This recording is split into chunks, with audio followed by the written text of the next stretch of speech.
Hey guys, in this video, I'll be unboxing the Fodsports T1 and giving you a quick look at the console buttons and accessories. Let's take a look at the packaging.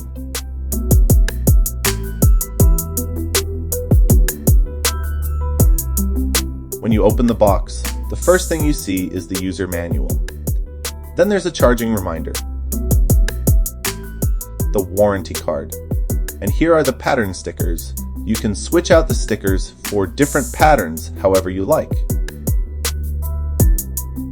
Next up is the T1 device. Let's check out what all the buttons do. First, this is the power button.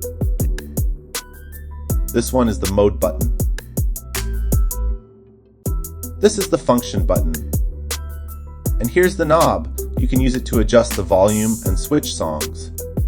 This is the earphone port. And here's the Type-C charging port.